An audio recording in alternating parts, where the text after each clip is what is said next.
All right, a very good afternoon to all of you. ठीक है, what's the news today, tell मी।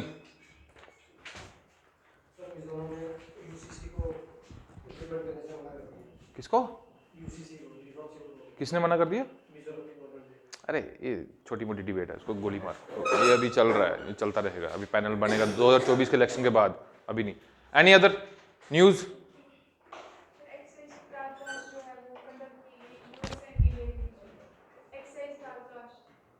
क्या?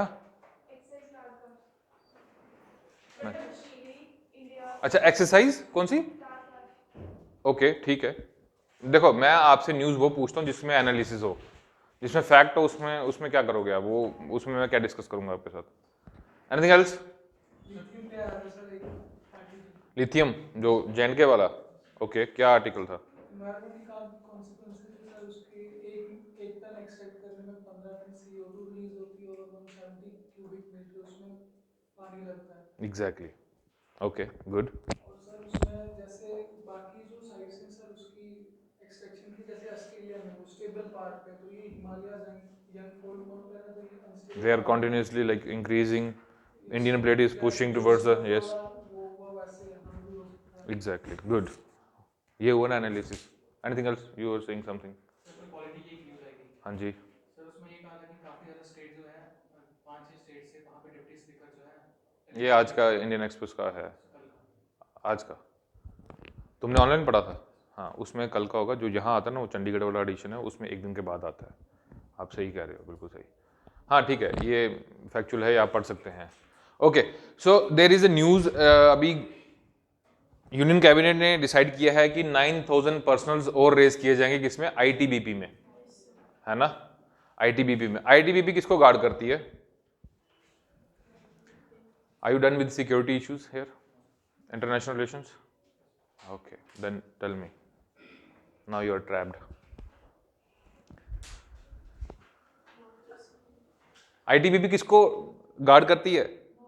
Okay very good, वो तो मुझे भी पता है। कौन सा वाला बॉर्डर? Indian Tibetan border. ये कहाँ पे है इंडियन तिब्बतन बॉर्डर? कहाँ है तिब्बत? कहाँ है? कौन सी कंट्री है तिब्बत? उसमें लिखा है इंडो तिब्बतन, तो इसका मतलब कि आईटीबीपी जो है उसको गार्ड करती है, तो इंडो चाइना बॉर्डर को गार्ड करती है। कब रेज की गई थी?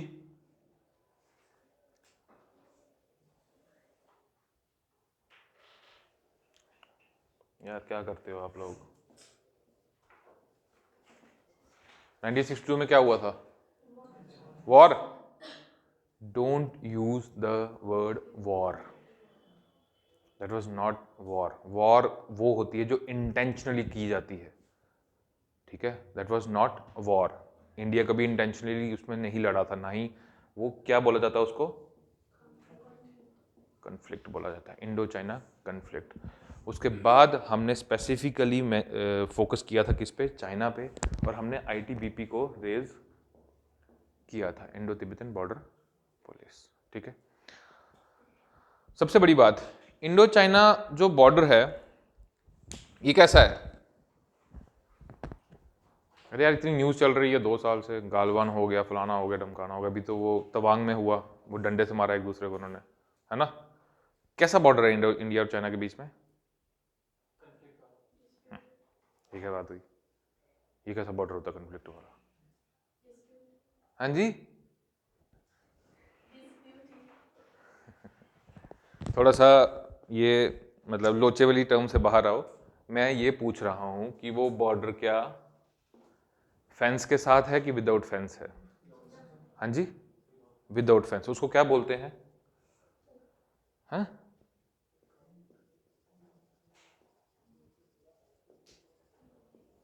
अनडिमार्केटेड। उसमें कोई निशानदेही नहीं है, डिमार्केशन नहीं है कि ये तुम्हारा हिस्सा, ये हमारा हिस्सा, ऐसा कुछ नहीं है, ठीक है? So total how many lines exist between the Indo and China? ये आपका अरुणाचल है, ये आपका फलाना है, डमकाना है, और ये आपका लद्दाख है। अक्साई चीन चाइना के पास है ना हमारा पार्ट। शाक्सगम वैली भी उसके पास है, जो कि पाकिस्तान ने उसको दे दिया था। यहां पे जो लाइन है उसको क्या बोलते हैं? हाँ, जैसे जैसे मैं लिखता जाऊंगा आपको समझ आता जाएगा कि क्या बोल रहे हैं। यहां वाली लाइन को क्या बोलते हैं? ये तो कभी सुना ही नहीं सर, ये कभी न्यूज़ में नहीं था, हमने क्यों सुनना है। इसको क्या बोलते हैं? अच्छा, इस वाली लाइन को क्या बोलते हैं?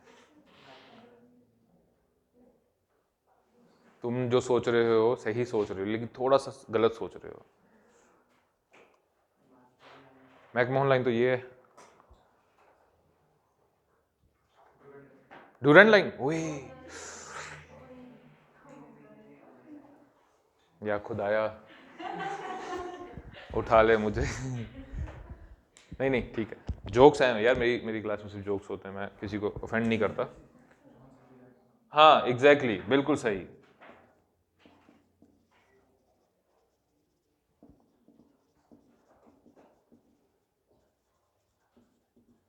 चाइना इसको मानता है मैकडोनल्ड लाइन को, इंडिया किसको मानता है? जॉनसन लाइन को, ठीक है, जो उन दोनों के बीच में है। इस बॉर्डर को एक और नाम भी दिया जाता है,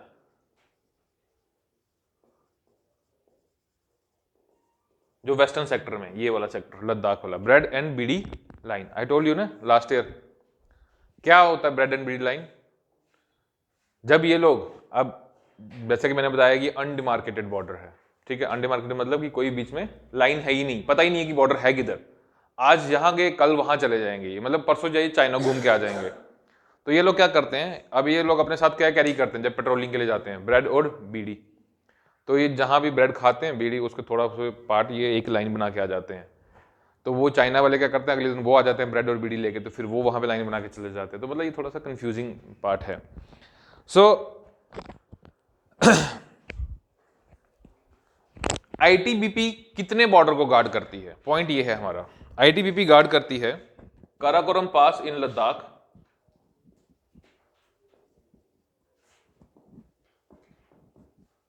टू जेचेपला इन अरुणाचल, जेचेपला इन अरुणाचल। वो ठीक है? Which is the longest border between India and other nation? Which country has longest border with India? Thank God. Second longest? Sure. Pakistan कितना है? 3400। चाइना का भी इतना ही है, चाइना का है 3488। LAC जिसको बोलते हैं। ओके, इंडिया और पाकिस्तान के बीच में कितने बॉर्डर, कौन कौन से टाइप के बॉर्डर हैं? मेरे पुराने स्टूडेंट्स जो मुझे दिख रहे हैं 5, आप बताओ इंडिया और पाकिस्तान के बीच में कितने बॉर्डर्स हैं, मतलब किस किस टाइप के बॉर्डर्स हैं? LOC, ALC क्या होता है बे? LAC? तू कोटा बोल रहा है, ALC that is not border. पहला IB, imperial blue, international border जिसको रेड क्लिफ लाइन भी बोलते हैं हम लोग। उसके बाद क्या आती है? LOC। उसके बाद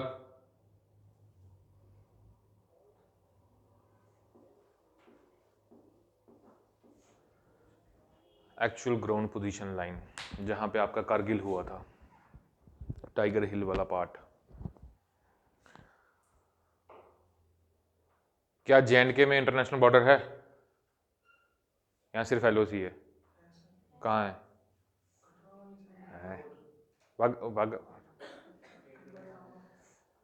मैं JNK बोल रहा हूँ, तुम अमृतसर पहुंच गए।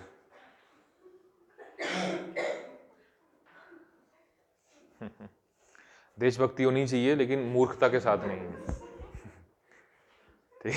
ठीक है।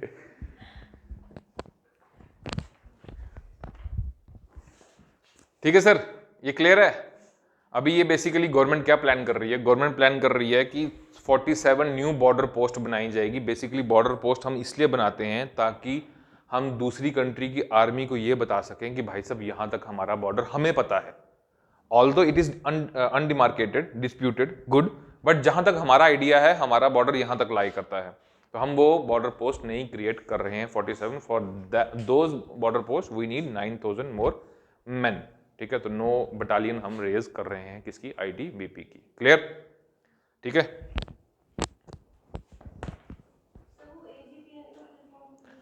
Actual ground position line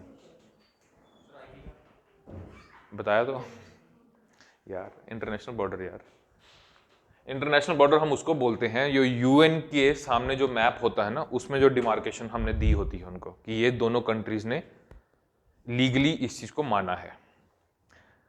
LAC को नहीं माना है तो it's a disputed border between two countries, it's not in the international system.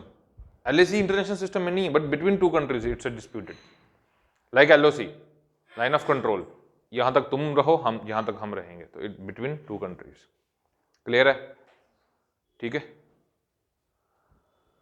Okay. Next एक बड़ी अच्छी न्यूज थी कि यूनियन कैबिनेट ने मंजूरी दे दी है 2 लाख कोऑपरेटिव सोसाइटीज बनाने की, 2 लाख मोर प्राइमरी एग्रीकल्चरल कोऑपरेटिव सोसाइटीज बनाने की। ठीक है, बट इस टाइम क्या किया है, इन 2 लाख में इन्होंने 2 और सेक्टर्स जोड़े हैं, फिशरीज और डेयरी। ठीक है, ये होते क्या है बेसिकली, पीएसीएस ये एक विलेज या पंचायत लेवल पे क्रिएट की जाती हैं कोऑपरेटिव सोसाइटीज। क्लियर? इनको क्या मैंडेट्स होती हैं कि ये रूरल क्रेडिट जो होता है, जो किसान थोड़े थोड़े अपने इक्विपमेंट खरीदने के लिए, मतलब मशीन खरीदनी है, ट्रैक्टर खरीदना है, सीड्स खरीदने हैं, उसके लिए जो थोड़ा थोड़ा क्रेडिट लोन ये लोग प्रोवाइड करते हैं। इट्स अ कोऑपरेटिव स्ट्रक्चर, सभी मिलके बैठे हैं इसमें। ठीक है, वही। अब पहले ये कितने थे, 63,000। ठीक है, अब गवर्नमेंट ने बोला है कि ये टोटल कितने बनाएंगे हम, 2 लाख मोर बनाएंगे, लेकिन इसमें क्या क्या ऐड करेंगे, और डेयरी भी ऐड करेंगे। ठीक है, फिशरीज कहां के लिए, कोस्टल एरियाज के लिए, जो कोस्टल विलेजेस हैं, पंचायत है। मतलब अब क्या होगा कि अब पहले जो पंचायत और विलेजेस कवर नहीं थे, अब सारे के सारे कवर किए जाएंगे। ठीक है, और डेयरी आपको पता वहीं होंगे जहां पे गाय भैंस होगी। ठीक है, लद्दाख में लगा के क्या करेंगे, पंजाब में लगाएंगे या फिर हरियाणा में लगाएंगे। ठीक है, इनका काम क्या होगा, सबसे पहले लोन या फिर क्रेडिट, दूसरा ये जो वर्ड है ना, जो अभी लिखूंगा मैं, ये बहुत इंपॉर्टेंट है, फॉरवर्ड एंड इकोनॉमी डन, नहीं पुराने वाले, न्यू वाले, इकोनॉमी डन, तू ये न्यू वाला, बाकी नहीं हो तो यस सर किसने बोलना है, अरे मैंने पूछा, देखने के लिए तो बोला ही नहीं। अरे हंस क्या रहे हो यार, कॉमन सी बात है, मैं पूछ रहा हूं कि आपने इकोनॉमी कर ली है, अभी नहीं की।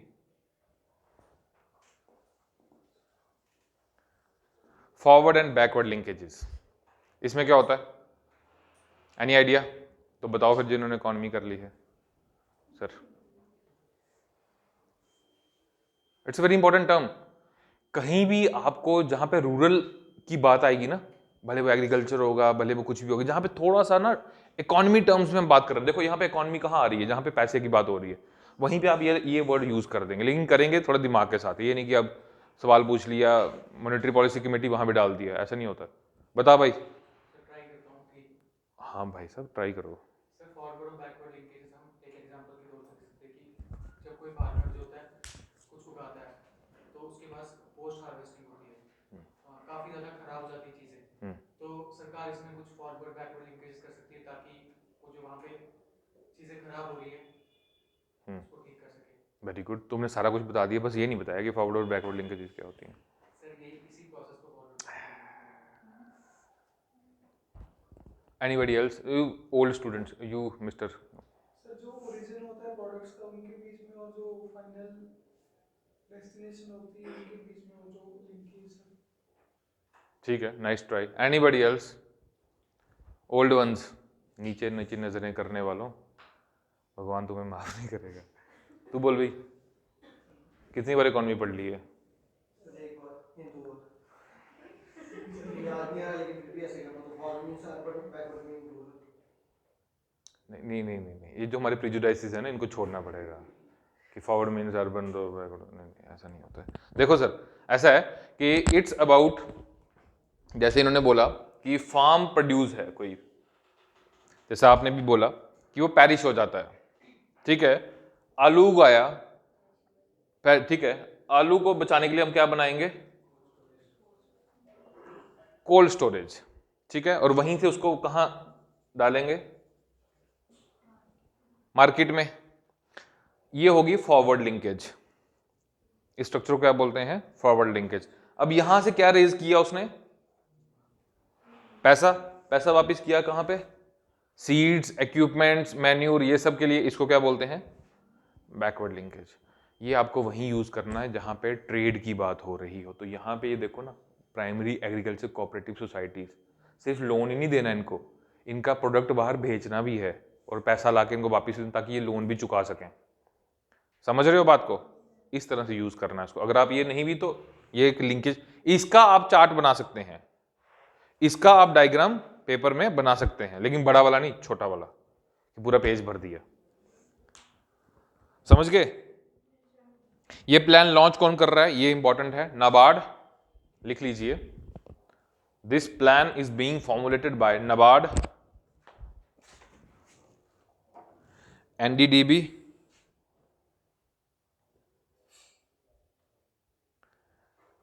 एनडीडीबी मतलब national dairy and development board,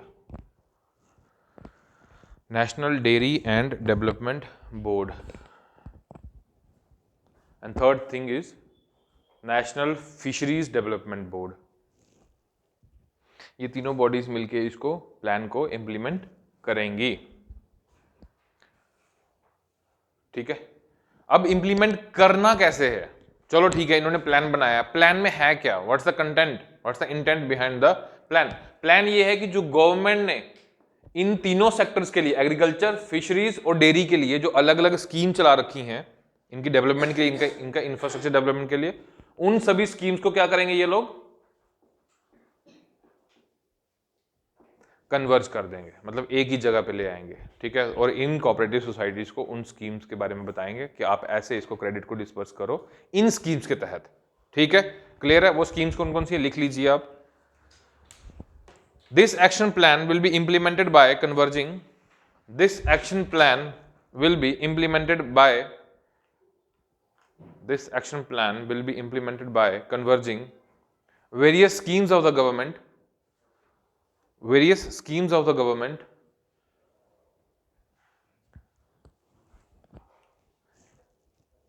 various schemes of the government in the spirit of, in the spirit of whole of government approach। ये जो लिखा है ना, whole of government approach, whole मतलब W वाला, whole of the government approach, इसको आप वो इन्वर्टेड कॉमर्स में और अंडरलाइन लगा देंगे। ये वर्ड या ये लाइन आपको कहीं भी देखने को मिल सकती है, whole of the government approach, ठीक है। Schemes included are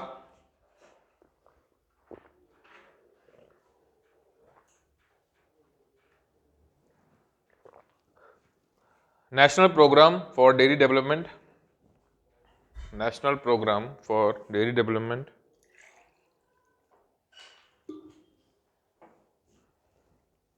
and dairy processing,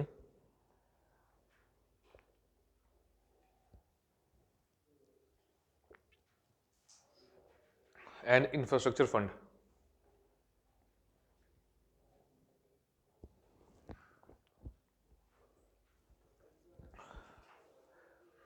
ठीक है।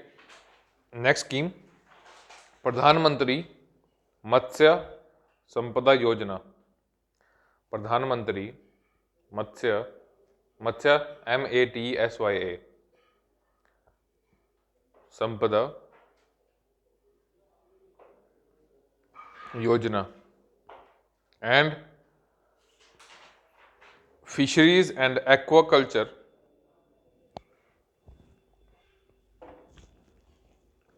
And fisheries and aquaculture infrastructure development fund, fisheries and aquaculture infrastructure development fund, ठीक है सर। इस पे क्वेश्चन आने के गंभीर चांसेस हैं। वो क्यों हैं? एक तो अभी अभी इसका अनाउंसमेंट हुआ है जून 2022 में, ध्यान से सुनो, जून 2022 में गवर्नमेंट ने ये जो 63,000 PACS थी इनको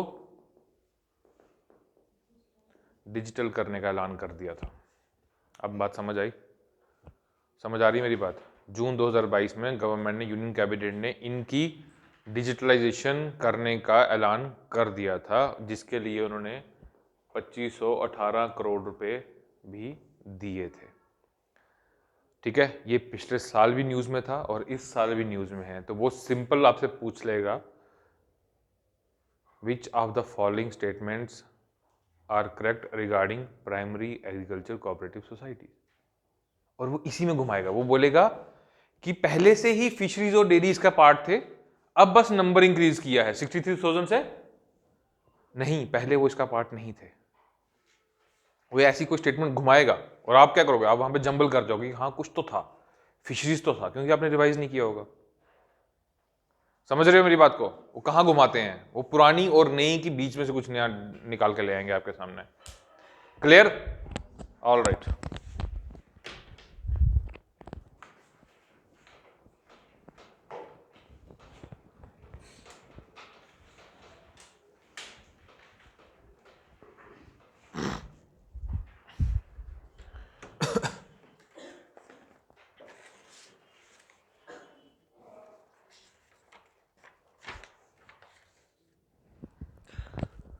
Okay, so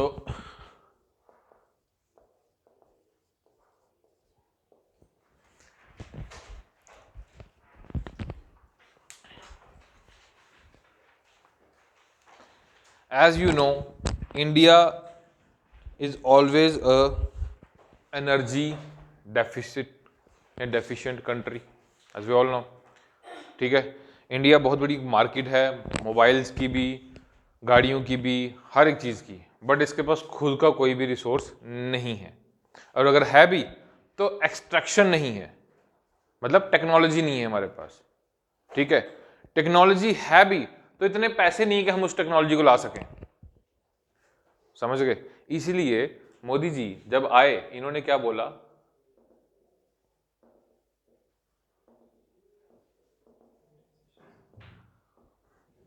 privatisation of PSUs, क्योंकि प्राइवेट सेक्टर बड़ा क्या होता है?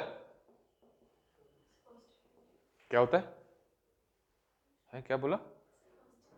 वो तो है ही, कैपिटल स्ट्रक्चर प्रॉफिट ही खाएगा और क्या खाएगा। फेरोशियस होता है और इनका रिस्क एपेटाइट थोड़ा सा हाई होता है रादर देन गवर्नमेंट, क्योंकि गवर्नमेंट को कोई डिसीजन लेने से पहले बहुत ब्रॉड लेवल पे कंसल्टेशंस करनी पड़ती हैं, इनको नहीं करनी पड़ती। इनका बोर्ड ऑफ डायरेक्टर होता है, वो उसने जो बोल दिया मेरा वचन ही है शासन। इनका नहीं होता है, सरकार को बहुत चीज़ें सोचनी पड़ती हैं, लोग हाय हाय करेंगे, ये करेंगे, वो करेंगे, सर जमीन कैसे लेंगे। दैट्स वाई अब मैंने आपको अभी बताया कि इंडिया में रिसोर्सेज हैं, पेट्रोलियम या फॉसिल फ्यूल हमारे पास भी है, कोल हमारे पास भी है, बस हमारे पास क्या नहीं है? टेक्नोलॉजी नहीं है, रिफाइनिंग की टेक्नोलॉजी नहीं है। ठीक है, इसीलिए गवर्नमेंट इसके पीछे हाथ धो के पड़ी हुई है। अभी फॉर एग्जांपल, सबसे बड़ा एग्जांपल प्राइवेटाइजेशन का, इस पे क्वेश्चन बन सकता है मेंस में। एयर इंडिया ने अभी अभी रिसेंटली कितना बड़ा ऑर्डर प्लेस किया? कितना ऑर्डर प्लेस किया? पक्का आपने कोई यूट्यूब पे एक्सप्लेनेशन वीडियो भी देखा होगा हिंदू का, उसमें भी इसका मेंशन होगा, पढ़ा भी होगा 3-4 जगह पे, क्योंकि 3 तो न्यूज़पेपर पढ़ते हैं आप लोग, और फिर भी भूल गए। बताओ जरा। 200+ एग्जैक्टली, आप बताओ।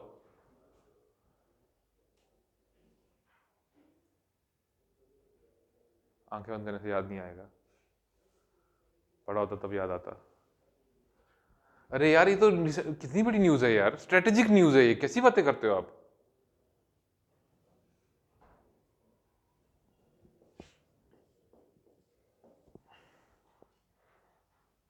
या फिर मोटी मोटी फिगर, किसको दिया ऑर्डर?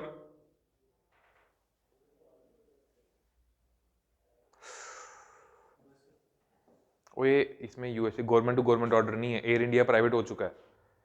अगर वो एयर इंडिया गवर्नमेंट के पास होता तो यूएसए को ऑफर जाता।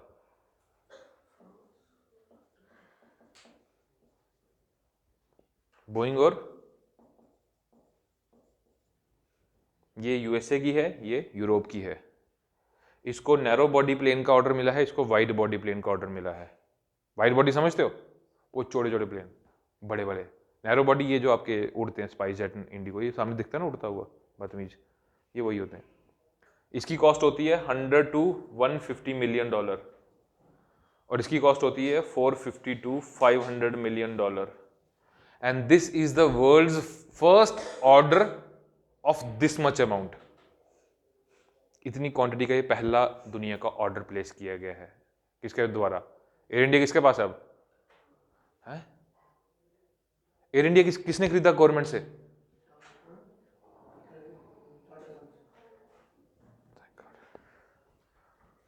Thank you. उन्होंने प्लेस किया है इस ऑर्डर को, ठीक है। और इस ऑर्डर, अब गवर्नमेंट की बात आती है। इस ऑर्डर की जो स्ट्रेटेजिक डायमेंशन की हम बात कर रहे हैं कि इस पे क्वेश्चन क्यों पूछा जाएगा, वो इसलिए क्योंकि प्राइम मिनिस्टर जी ने सीधे सीधे किसको कॉल किया है? बाइडेन को, क्योंकि ये यूएसए की कंपनी है और उन्होंने बोला है, कांग्रेचुलेट किया है उनको कि देखो तुम्हारा प्राइवेट सेक्टर और हमारा प्राइवेट सेक्टर कितना फ्लरिश कर रहा है आपस में, वाह वाह। इसी बात पे एक हग हो जाए फोन पे ही, ठीक है। समझ आ रही मेरी बात?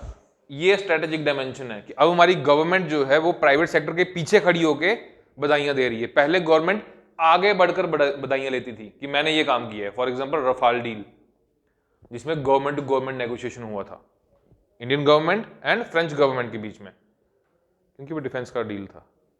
यहां पे नहीं, ठीक है। अब इशू क्या है, मतलब इसमें आपको ढूंढना क्या है? ढूंढना यह है कि इंडिया अभी तक third largest domestic aviation market है। यह बहुत इंपॉर्टेंट पॉइंट है सर। डोमेस्टिक एविएशन मार्केट है वर्ल्ड में, मतलब कि डोमेस्टिक लेवल पे after US and China India का नंबर आता है, अगर अपनी कंट्री के अंदर देखना हो। इस ऑर्डर के जरिए इंडिया अब third largest international aviation market बनने जा रहा है। अब बात समझ आई? नहीं आई? क्या आई सर? अभी आई थी, लेकिन अभी आपने पूछा भूल गए। पूछना नहीं चाहिए था सर, अभी तो पेपर तक याद रहता हमें। थैंक गॉड मैडम, आपने हिंदी में कन्वर्ट किया उसको, बहुत बहुत थैंक यू आपका। अच्छा लगा मुझे हिंदी सुन के। पॉइंट समझ आ रहा है सर? ये है आपके लिए स्ट्रेटेजिक डायमेंशन। आपको ये पॉइंट लिख कर आना है, ये नहीं लिख कर आना है कि उन्होंने फोन किया, ये लिख कर आना है आपको, ठीक है। और इंडिया डोमेस्टिक लेवल पे नंबर 1 बनने जा रहा है with connectivity between tier 2 and tier 3 cities, इस ऑर्डर के जरिए। और इसको देखते हुए अभी तक इंडिया में नंबर 1 कौन है एयरलाइन कैरियर? इंडिया का डोमेस्टिक लेवल पे नंबर 1 कौन है कैरियर? कौन सा? Red hot spicy jet? ओए नहीं, ओए क्या बोलता है वो, तो अभी तक प्लेन नहीं है उनके पास, ऑर्डर कर रहा है वो plane. IndiGo is number 1। Akasa Air जो अभी अभी लॉन्च हुआ है, उसने भी एक बड़ा सा ऑर्डर प्लेस करना है इसी साल एंड में। तो मतलब कहने का ये है कि 500 ये मंगवा रहे हैं, वो भी 500 तक मंगवाएगा, तो अच्छे खासे प्लेन आने वाले हैं इंडिया में। ये आपको डायमेंशंस लिख कर आनी है स्ट्रेटेजिक वे में। और इसके कंसर्न्स क्या हैं? एज यू नो कि ट्रैफिक बढ़ जाएगा, एयर ट्रैफिक बढ़ जाएगा, एमिशंस बढ़ जाएंगे। कैमट्रेल्स जो आप वो देखते हैं ना, जहाज के पीछे पीछे जो उसके धुआं चल रहा है, उसको क्या बोलते हैं? कैमट्रेल्स, ठीक है। वो बढ़ जाएगा, जो कि हमारे लिए खतरनाक है, और लंबी लंबी फेंक के आ जाना वहां पे। तो प्राइवेटाइजेशन ऑफ पीएसयूज, ठीक है। एनर्जी सिक्योर करने के लिए, एनर्जी सिक्योरिटी ऑफ इंडिया के लिए हमें बहुत सारे इनिशिएटिव्स लॉन्च करने पड़े, ठीक है। उसमें से एक तो ये था। दूसरा क्या था? हमें क्या किस पे पुश करना पड़ा? रिन्यूएबल सोर्सेज पे, ठीक है। और कोई चारा तो है नहीं हमारे पास। फॉसिल फ्यूल का सबसे बड़ा इशू इंडिया के लिए क्या है? फॉसिल फ्यूल्स का सबसे बड़ा इशू इंडिया के लिए क्या है? एक तो ये है कि ये सारे के सारे क्या है? इंपोर्ट ओरिएंटेड है, इंडियन को इंपोर्ट करता है, ठीक है। उसके बाद यहां पे लाके इसको रिफाइन करता है। आपकी ONGC, IOCL, HPCL और BPCL ये क्या करती हैं? ये रिफाइन करती हैं उसको। क्रूड ऑयल मंगवाते हैं ना हम, ठीक है, वो सस्ता पड़ता है। रिफाइन करने के बाद हम इसको ट्रांसपोर्ट करते हैं पूरे के पूरे इंडिया में, उसमें भी एमिशंस रिलीज होती हैं, ठीक है। फिर अल्टीमेटली व्हीकुलर पोल्यूशन या व्हीकुलर एमिशंस ये इंक्रीज होती हैं। तो ये सब फैक्टर्स आपको लिखने हैं अगर फॉसिल फ्यूल की बुराई करनी है तो। उसमें सिर्फ पोल्यूशन एक फैक्टर मात्र नहीं है, ये सब फैक्टर्स भी हैं, ठीक है। अब जैसे 1990s में क्या हुआ था, जब गल्फ वॉर चल रहा था, ठीक है, इंडिया उस टाइम पे ऑयल इंपोर्ट करता था, ठीक है। ऑयल इंपोर्ट करने के उस टाइम गल्फ कंट्रीज ने एम्बार्गो लगा दिया था और इंडिया को ऑयल नहीं मिला। इंडिया ने अपना जितना भी बैलेंस था वो ऑयल पे ही खर्च दिया और इंडिया में बैलेंस ऑफ पेमेंट क्राइसिस आ गए, ठीक है। वो क्यों आए थे? क्योंकि हम क्या है? इंपोर्ट ओरिएंटेड है, ठीक है। हमारी सारी की सारी इकोनॉमी एनर्जी किस पे बेस्ड है? इंपोर्ट्स पे बेस्ड है, दैट्स वाई, ठीक है। इसीलिए ये इंपोर्ट डिपेंडेंसी को कम करने के लिए हमारा पुश किसकी तरफ जा रहा है? रिन्यूएबल सोर्सेज की तरफ जा रहा है, ठीक है। और इसमें हमारे चाचा जान बहुत अच्छा काम कर रहे हैं, मतलब हद से ज्यादा अच्छा काम कर रहे हैं। जब उन्होंने पहली मीटिंग अटेंड की थी कोप 21 पेरिस में, उन्होंने आते ही क्या लॉन्च कर दिया मित्रों? इंटरनेशनल सोलर, हाँ आप लिखते जाओ सर, हम बोलते जाएंगे। इंटरनेशनल सोलर अलायंस किसके साथ मिलकर लॉन्च किया था? मैं कहां बोल रहा हूं कि नहीं किया, फ्रेंच प्रेसिडेंट मिस्टर फ्रांसिस होलांडे के साथ, ठीक है। ये पहली इंटरनेशनल एजेंसी है, ये बॉडी है जिसका हेडक्वार्टर कहां है? वो तो ठीक है, वो मैंने बोला बड़ाई कर रहा हूं, तो कहां है? एग्जैक्टली गुरुग्राम। गुड़गांव अब नहीं रहा, अब गुरुग्राम बन चुका है, गुरुग्राम में है, ठीक है। ओ ठीक है भाई साहब। अभी ग्लासगो में जो समिट हुआ था कोप 26, आई एम सॉरी मैंने उस दिन ना आपको कोप 21 का कंफ्यूज किया था, दैट वाज कोप 26 ग्लासगो में, आई एम रियली सॉरी, ठीक है। उसमें हमारे चाचा जान ने एक और इनिशिएटिव लॉन्च किया यूके के साथ मिलके, और वो क्या था? One sun one world one grid, OSOWOG। इस पे मेंस में क्वेश्चन भी आया था, याद है? ठीक है सर। वो कहते हैं कि जब सूरज एक है, धरती एक है, तो क्यों ना ग्रिड भी एक हो जाए। जैसे वो कहते हैं कि one nation one Aadhaar, one nation one ration card, one nation पता नहीं क्या, ठीक है। तो वैसा ही कुछ ये था। ये सभी फैक्टर्स, ये सभी बातें हमें क्या दिखा रही हैं? इंडिया की चिंता दिखा रही हैं रिगार्डिंग इंपोर्ट्स, ठीक है। इंडिया को अपनी इंपोर्ट डिपेंडेंसी खत्म करनी है, टोटली खत्म करनी है। That's why India is pushing for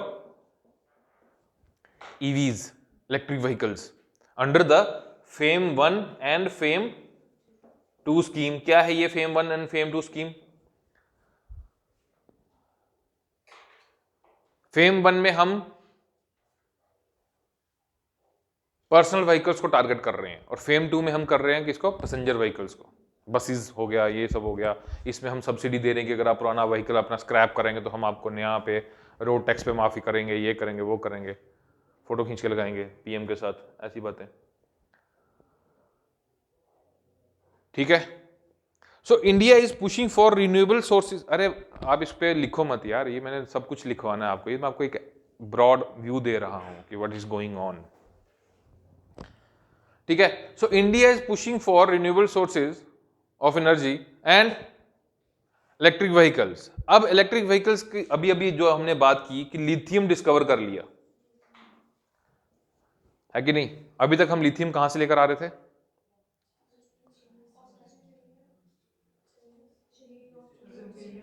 हाँ चिली, चिली और कौन सी कंट्री है?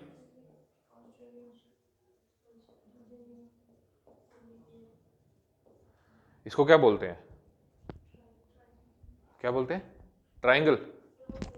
हाँ हाँ ठीक कह रहे हो आप ठीक कह रहे हैं, आप ठीक कह रहे हैं। सो लिथियम हम वहां से लेकर आ रहे हैं, ठीक है। डरा मत किया करो, भले गलती हो, मैंने कौन सा गन निकाल के शूट कर देना। सो लिथियम, ठीक है, चाइना के पास भी है, लेकिन प्रॉब्लम कहाँ है? देखो यहीं पे सारी प्रॉब्लम है। सारा का सारा रिसोर्स इन कंट्रीज के पास है, ऑस्ट्रेलिया के पास भी है, यूएस के पास भी है, नो डाउट, बट ये एक रॉ फॉर्म में आता है, इसको रिफाइन करना पड़ता है in order to use in the batteries. और वो रिफाइनिंग कौन करके देता है पूरे वर्ल्ड को? चाइना। अब फॉर एग्जांपल जैसे इंडिया को जेएंडके में मिल गया लिथियम, तो रिफाइन करने के उसको कहां भेजना पड़ेगा? इतना हमें एक्सट्रैक्ट करने में प्रॉब्लम नहीं जितना कि उसको रिफाइन करने में है। तो आपको ये दोनों एस्पेक्ट लिख कर आने हैं पेपर में। आप समझ रहे हैं? मेरी बात समझ रहे हैं? इसने अभी बताया कि उसको मतलब और को एक्सट्रैक्ट करने के लिए पानी लगता है, और क्या लगता है? हाँ CO2 रिलीज होता है, बिल्कुल सही बोला इसने। रिफाइन करने में उससे भी ज्यादा पानी लगता है, समझ रहे हो? ठीक है,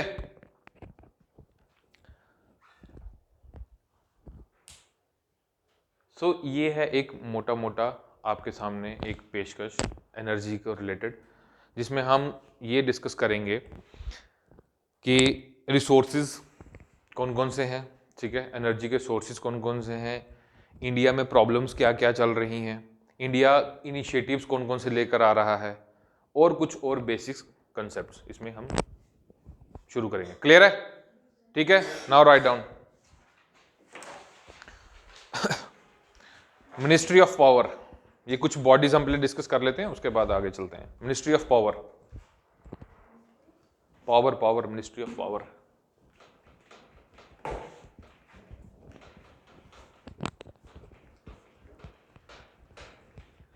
दो जुलाई 1992, 2 जुलाई 1992, ये डेट मतलब एस्टेब्लिश की गई थी उस दिन ये, ठीक है।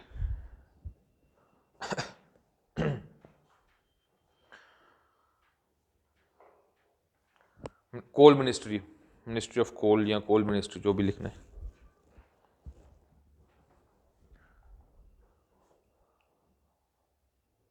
For extraction, production, distribution and pricing of, for extraction, production, distribution and pricing of coal and lignite.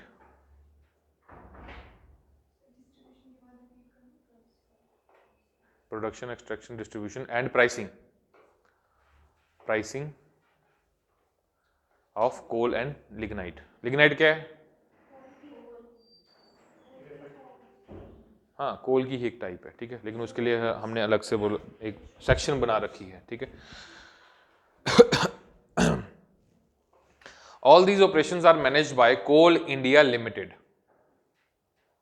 All these operations are managed by Coal India Limited, CIL, Coal India Limited.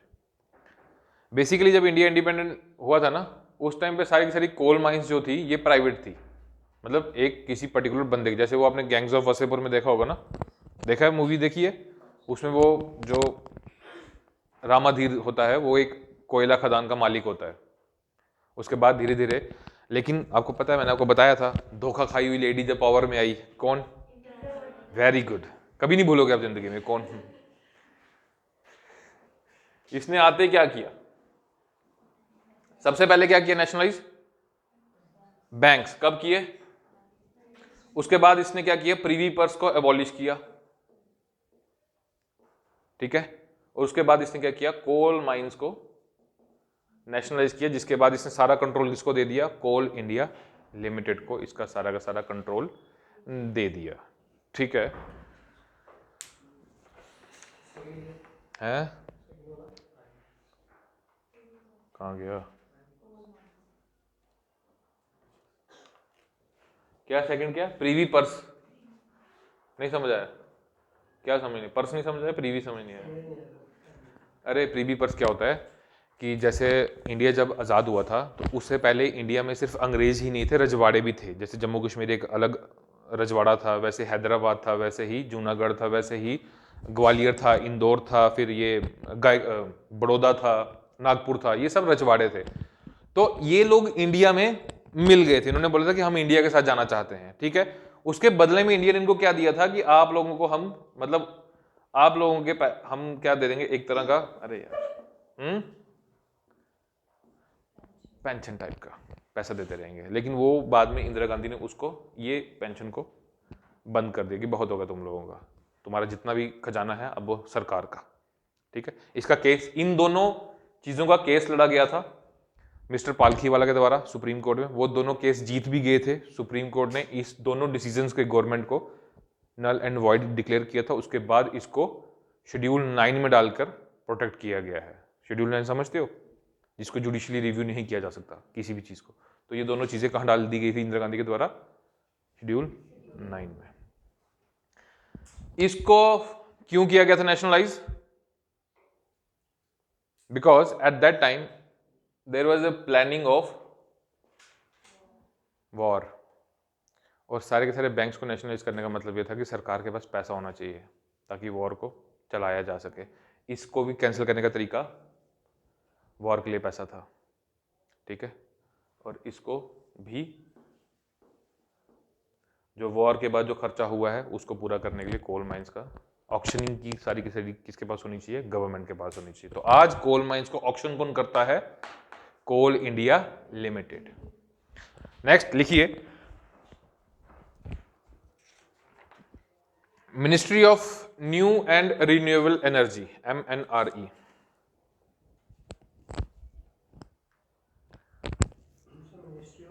New and renewable energy,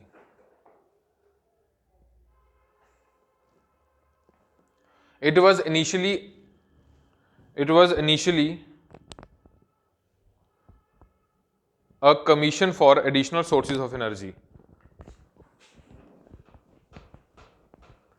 It was initially a commission for additional sources of energy, established in March 1981.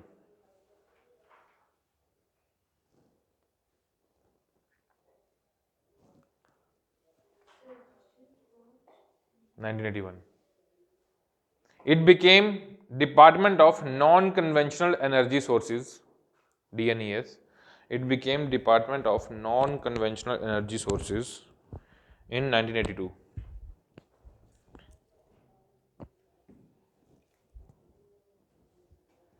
In 1982. Then Ministry of Non-Traditional Energy Sources, 1992. Ministry of Non-Traditional Energy Sources, 1992. Non-traditional. Energy Sources, 1992. Then finally, Ministry of New, MNRE, 2006. अरे जो ऊपर लिखा है ना, ministry of new and renewable energy, MNRE in 2006. Clear है?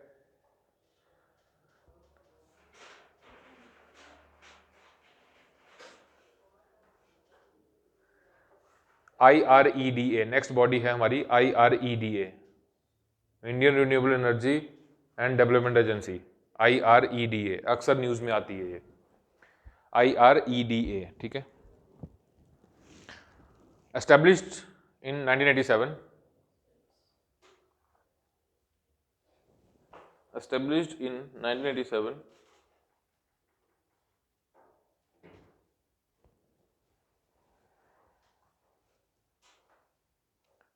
public sector non-banking company. It's a very important thing here.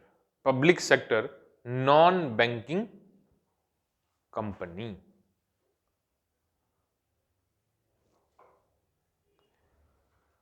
ठीक है। अब नॉन बैंकिंग कंपनी का क्या मतलब है? ये डिपॉजिट नहीं लेती है, सिर्फ लोन देती है, ठीक है। So primary goal of this organisation is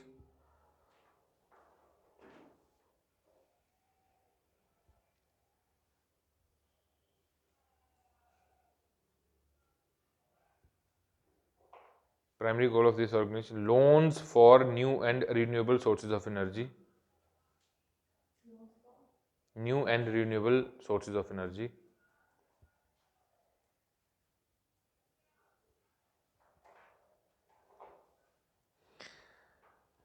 It also facilitates new entrepreneur program. New entrepreneur program.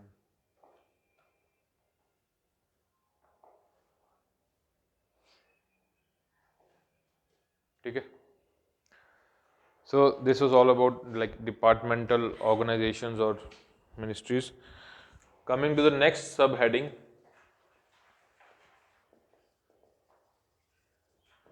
what are the sources of energy? One is okay. Another is अच्छा. अब बताओ कि रिन्यूएबल क्या होता है और नॉन रिन्यूएबल क्या होता है. हाँ जी. Which can be renewed, which is renewable, and which cannot be renewed, it is non-renewable. ठीक है. ये यूपीएससी एस्पायरेंट की टर्म नहीं हुई. मेरा कहने देखो, यही तो चीज है जो हमें अलग करनी है. मैंने आपको पहले बोला कि आपको पेपर में या मेंस में अगर यही इसी भी क्वेश्चन आ जाएगा तो आप ये नहीं लिख सकते ना कि वो तो वर्ड में दिख रहा है. आप यूपीएससी एस्पायरेंट हैं, आप कुछ ऐसे टर्म्स यूज करने हैं जो कि कॉमन मैन की समझ में नहीं आते हैं. मेरे पॉइंट समझ रहे हैं? सिंपल सी चीज को भी कॉम्प्लेक्स बनाना आपको. यही तो ब्यूरोक्रेट्स करते हैं. उनको क्या करना होता है? कुछ नहीं करना होता. बात बड़ी सिंपल होती है. उनको पता कि कौन गलत है कौन सही है, लेकिन वो क्विक जजमेंट नहीं देते हैं. वो रायता फैलाते रहेंगे. अच्छा हाँ कल आना, परसों आना देखेंगे, फिर आना देखेंगे, कमेटी बिठाएंगे, डिस्कशन करेंगे. समझ रहे हो? इसलिए तो मोदी जी ने बोला कि डायरेक्ट बेनिफिट ट्रांसफर, इनके चक्कर काटने नहीं है, मैं तुम्हारे सीधे अकाउंट में पैसा डाल दूंगा. समझ आ रही मेरी बात? तो रिन्यूएबल में लिखो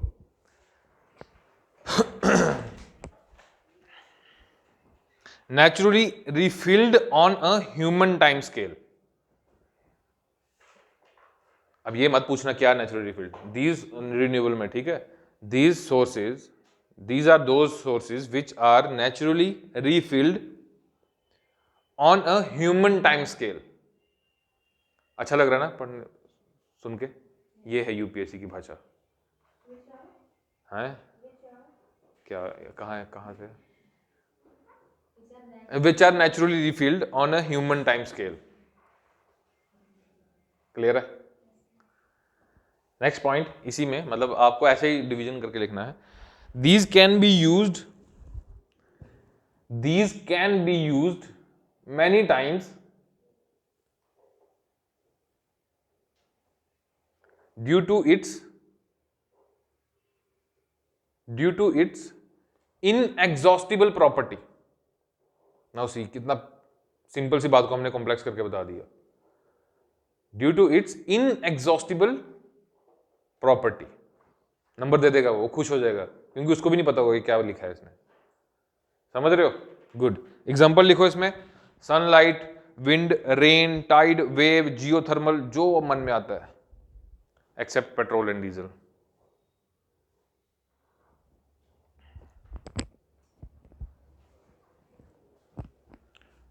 और ठीक है, अब उसी का एंटीथीसिस आप इसमें लिख लो खुद से ही कि does not revive on a. मेरी तरफ क्या देख रहे हो? लिखो ना उसको देख के. हैं क्या?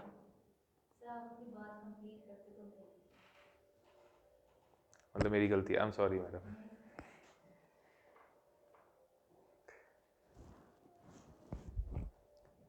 केजीएफ चल रहा है.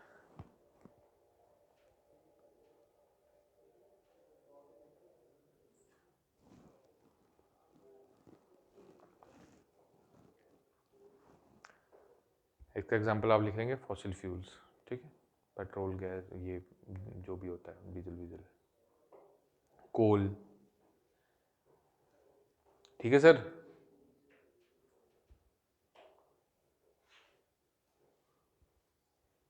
Renewable are clean source of energy and these are polluting source of energy. Clear है?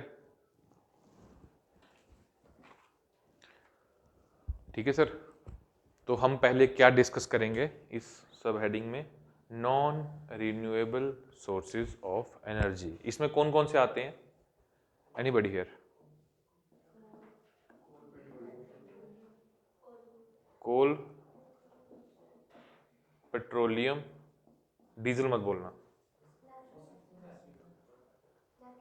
Yes, very good.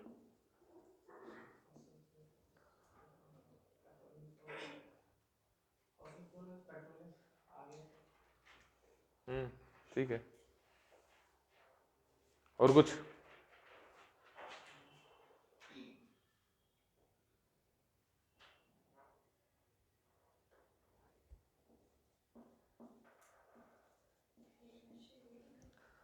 और कुछ?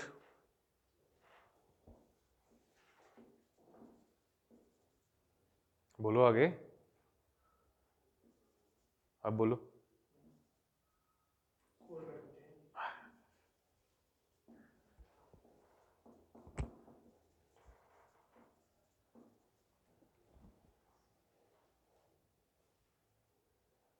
ठीक है, ये सब हम डिस्कस करेंगे इसमें एक एक करके, और उसके बाद हम रिन्यूएबल सोर्सेज पे आएंगे।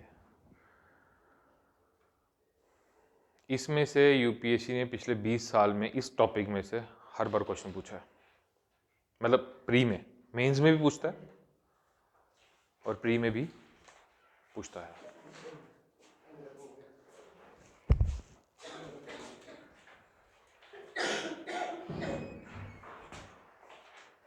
Okay, first write down coal. Coal bracket में लिखना solid nature of fuel.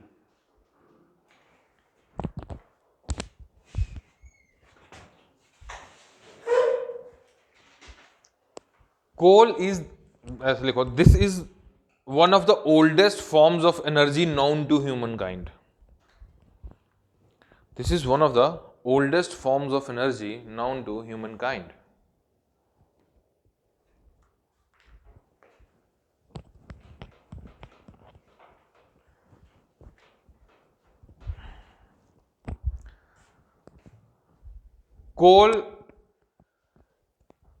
Coal meet 55 to 60% of India's energy requirement.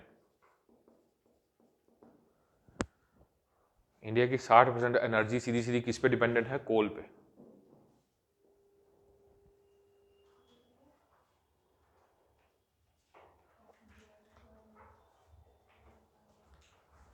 ठीक है,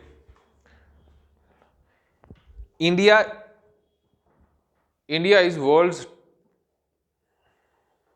4th largest producer of coal.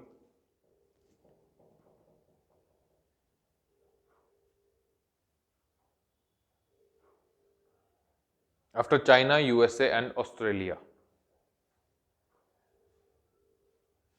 After China, USA and Australia.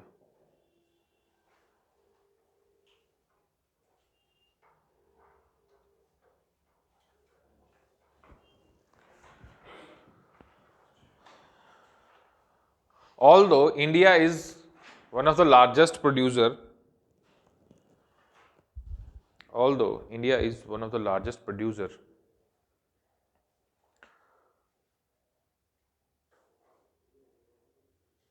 but its coal is high,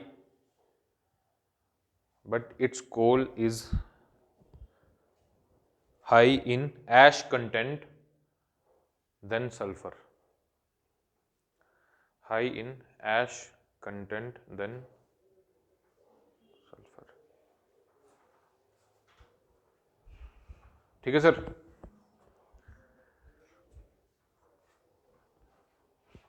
burning of coal releases, क्या क्या release होता है burning of coal से? Carbon dioxide, sulphur dioxide, nitrous oxide, mercury.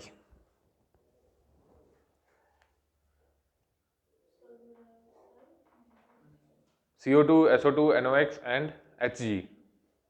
Hg is mercury.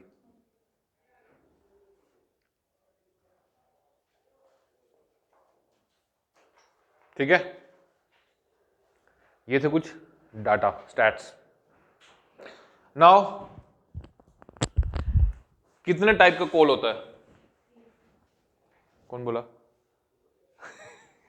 फटाफट से उधर उंगली डाल दी. टाइप्स ऑफ कौन कौन सा? पहला, अच्छा ठीक है. नेक्स्ट, अब कितने टाइप हो गए?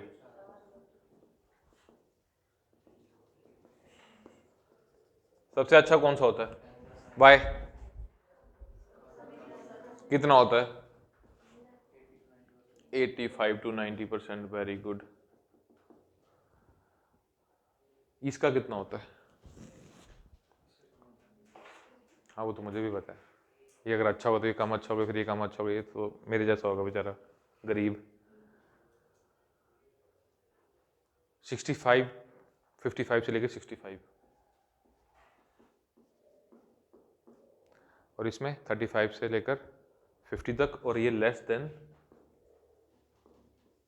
35% पीट. इसमें बेसिकली क्या होता है, ये कोल हमारा बनता कैसे है? वुड के कोल बनने के प्रोसेस के बीच में. ठीक है, एंथ्रासाइट आपका ये होता है, जो यहां पे पहुंचा होता है वो होता है बिटुमिनस, और जो इस साइड होता है ये लिग्नाइट, और ये जो पीट होता है ये लगभग वुड ही होती है, लेकिन प्रॉपर वुड भी नहीं होती. समझ रहे हो? It's just a initial phase towards the coal. That's why जब ये जलता है तो एकदम वुड की तरह क्या छोड़ता है? स्मोक. क्योंकि ये पूरी तरह से कन्वर्ट नहीं हुआ है. समझ रहे हो? तो ये प्रोसेस ऐसे चलती है इस तरफ को. एक एक पॉइंट और लिख लीजिए, मतलब चारों के बीच में. आपने वो लिखा, ये एंथ्रासाइड लिखा ना 85. इसमें लिखिए very hard compact, very hard compact jet black coal, jet black coal with semi-metallic sheen. Jet black coal with semi-metallic sheen. SHEEN. With semi-metallic sheen. Madam जब हम इसको पकड़ते हैं ना तो इसमें से एक मेटालिक लस्टर, एक शाइन देता है. ये वहीं से पता चल जाता है कि ये एंथ्रासाइट है. क्लियर? बिटुमिनस में लिख लीजिए most widely used, most widely used. ठीक है, dense compact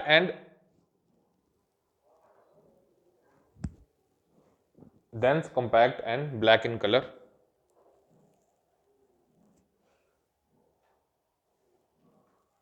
found in Jharkhand, और झारखंड पूरा मत लिखना, JH.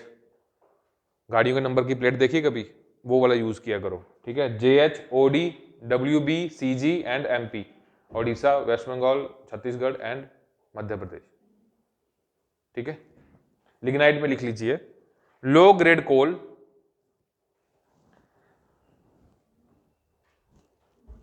low grade coal, also called as brown coal.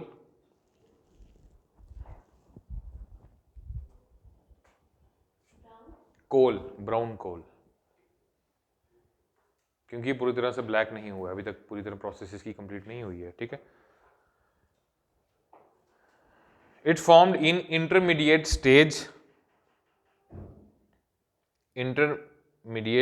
Stage of coaly of wood turning into coal. ऐसे लिख लो, of wood turning into coal.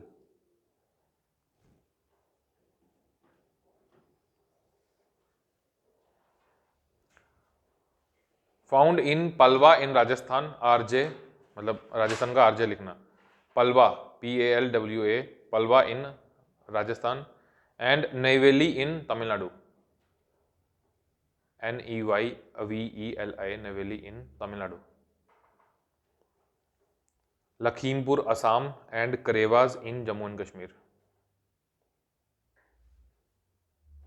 Lakhimpur in Assam and Karewas in Jammu and Kashmir.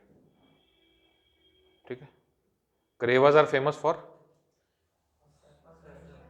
saffron. What are krevas actually?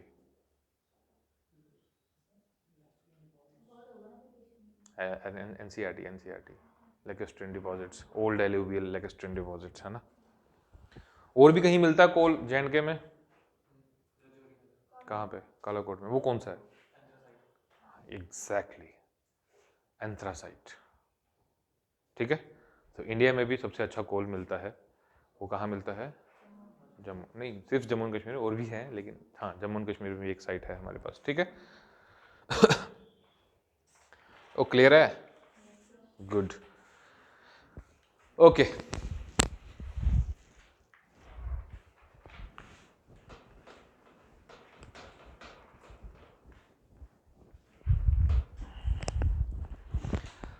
अब कोल burn होने के साथ साथ कुछ exhaust भी होता है, उसमें से पहला क्या है?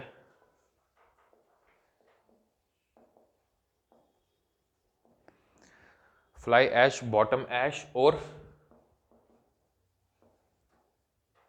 फ्लू गैसेस जो वो चिमनी से बाहर निकलती हैं, दैट इज बॉटम ऐश। वो होती है जो बॉयलर के नीचे लाए करती है, जैसे हमारे घर में होता है, हम कोई चिमनी जलाते हैं तो उसके नीचे जो राख रह जाती है, दैट इज बॉटम ऐश। और कुछ राख जो होती है आपकी चिमनी से उड़ के बाहर चली जाती है, वो बाहर डिपॉजिट हो जाती है या पानी में या आपके खेतों में या घर पे, उसको क्या बोलते हैं? Fly ash. ठीक है, ये हमारे लिए कंसर्न नहीं है क्योंकि ये तो वहीं की वहीं है। ये कंसर्न है क्यों? क्योंकि ये उड़ के कहाँ चली जाती है? वाटर बॉडीज में, एग्रीकल्चरल फील्ड्स में और हमारे घरों में। वो प्रॉब्लम है जो फैक्ट्री के आसपास वाले घर होंगे। प्रॉब्लम क्यों है? ओके, ये तो ऐश है, क्या दिक्कत है? ये तो राख है, हम साफ कर सकते हैं, झाड़ू, स्वच्छ भारत अभियान। प्रॉब्लम कहां है?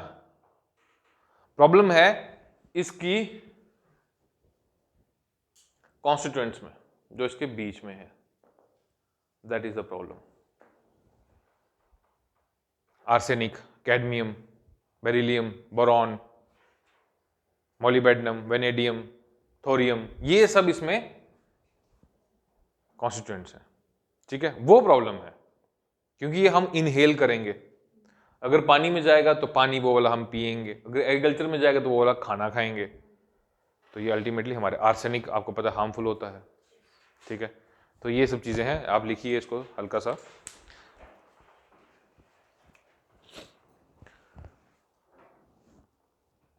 Non combustible materials,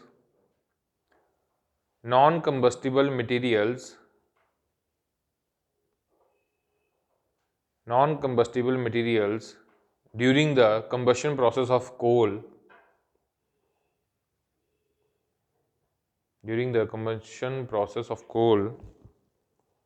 are of two types.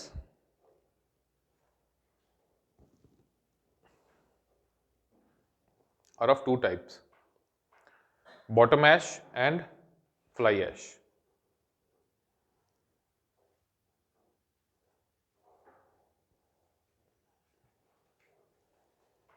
ठीक है, bottom ash is lightweight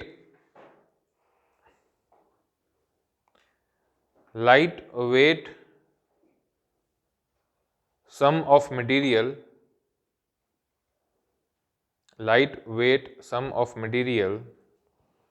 that falls to the bottom of the boiler.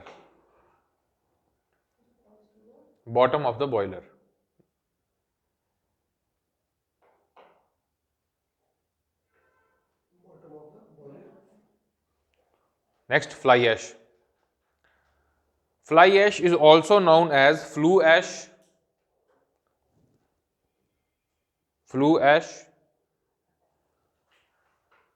or pulverized fuel ash, PULVERISED, pulverized fuel ash.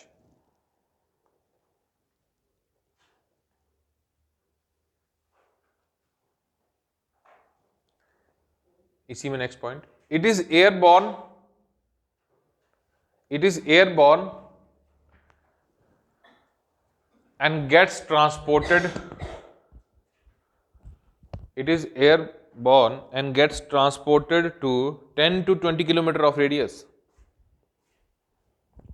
gets transported to 10 to 20 kilometer of radius. ठीक है. Next point, major source of PM 2.5, particulate matter 2.5. Now this is a concern, health concern बहुत बड़ा. ठीक है. PM 2.5. Next, it contains heavy metals and black carbon. It contains heavy metal and black carbon.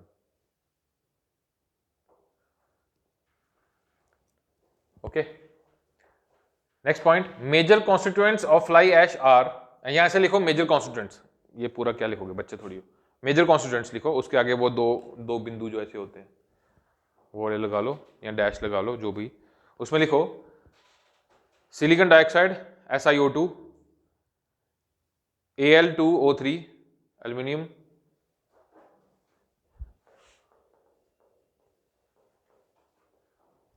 Al2O3 and calcium oxide. These are the major constituents. ठीक है. And minor constituents are arsenic, beryllium, chromium, cobalt, cadmium, lead, manganese, mercury. डाल दो. और ठीक है sir, polio. ठीक है. क्या? अच्छा लिखिए, आर्सेनिक, बेरिलियम, पूरा पूरा मत लिखना, पीरियोडिक टेबल याद है ना, वही सिंबल डाल लो. Arsenic, beryllium, cobalt, cadmium, lead, उसको याद ही नहीं है, लेड, मरकरी,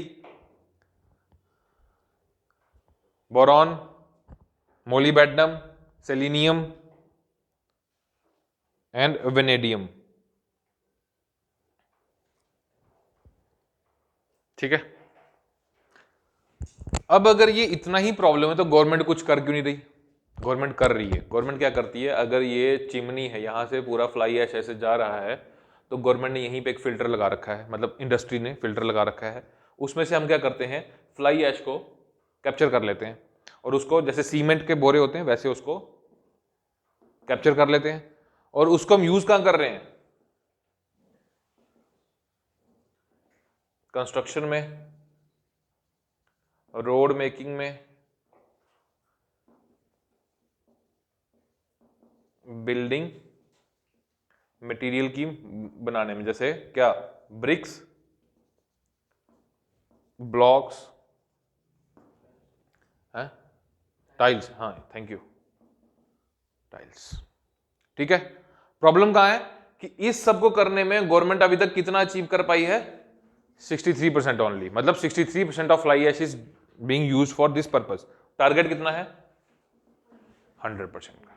ये लिखना आपको पेपर में कि गवर्नमेंट कर तो रही है, वेरी गुड, लेकिन गवर्नमेंट कितना कर रही है? ओनली 63%. टारगेट कितना होना चाहिए? 100%. समझ आ रही मेरी बात?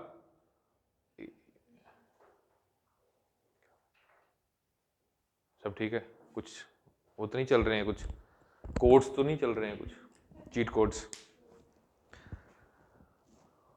ओके.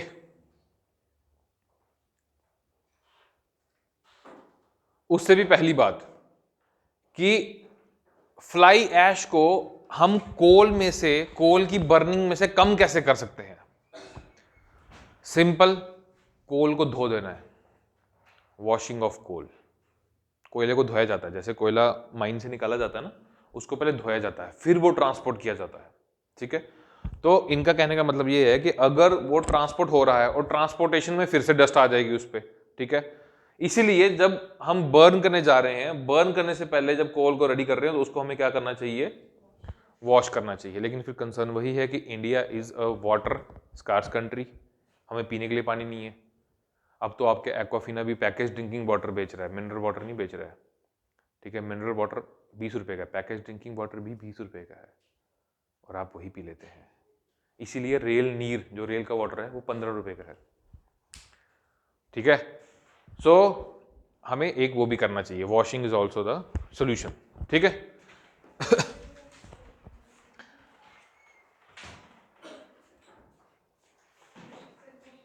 हाँ मेरे से पूछो, क्वेश्चन पूछ रहे हैं। अरे बोल, अरे कोई भी बोलो। तो वॉशिंग की बात कोई जल जाएगा? हाँ एग्जैक्टली तो बारी नहीं जाएगा। नहीं हो जाएगा, क्योंकि सुखाना है उसको, ऐसे नहीं कि उधर से पानी में डालो उधर से डाल दिया। कैसी बातें करते हो यार। यूज सम लाइक, मैं किसकी बात कर रहा हूँ, कोल की बर्निंग की बात कर रहा हूँ। ये आपकी घर वाला कोल नहीं है। अरे 2600 डिग्री का टेम्परेचर होगा अंदर। पानी क्या पानी, तुम पानी भी फेंकते रहोगे तब भी नहीं बुझेगी वो। कभी फर्नेस देखा है? नहीं देखा है, मैंने देखा है, क्योंकि मैं मेटलर्जिस्ट हूँ ना, तो स्टील बनाना मेरा काम, मैंने देखा है। अरे हम 2 किलोमीटर दूर थे, हमें तब भी हीट महसूस हो रही थी। वो पूरा सूट पहन के जाता है अंदर जो जाता है मेटल बनाने वाला, तो बहुत टेम्परेचर होता है अंदर, बहुत ज़्यादा। तो कोल को वॉश करना ही पड़ता है। जिंदल स्टील जहाँ हम गए थे, वो ट्रेन रेक्स जो होते हैं जिसपे कोल आता है ना, तो वो क्या करता है, उसी के ऊपर पानी गिराना शुरू कर देता है। मतलब जैसे ट्रेन गुजर रही है वो लेके कोल आहिस्ता आहिस्ता, तो ऊपर उसका वो लगा रहता है, वो पूरा पूरा पानी गिराता रहता है। उसके आगे उसको एक वो ड्रायर भी लगा रहता है, साथ साथ में सुखाते रहते हैं कोल को, और चल सीधा फर्नेस में। तो थोड़ा सा यूज करो, ठीक है। नेक्स्ट है coal gasification.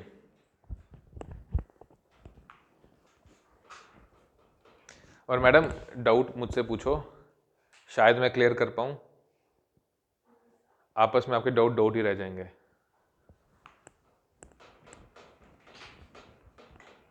Coal gasification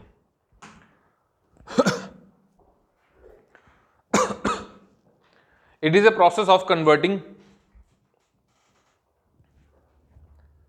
gasification is a process of converting any carbon based raw material such as coal, any carbon based raw material such as coal, any carbon based raw material such as coal into fuel gas, into fuel gas known as syngas, into fuel gas which is known as syngas, synthetic gas। अब समझ आया syngas क्या है? syngas coal gasification को जो हम बोलते हैं that is syngas। How it is produced? The process includes coal fed into high temperature, coal fed into high temperature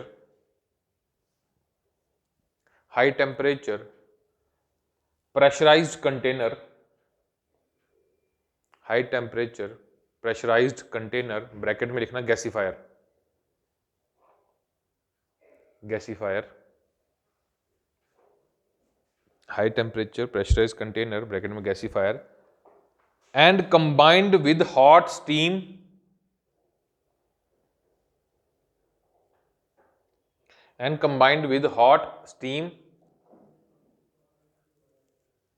comma controlled amounts of air or oxygen,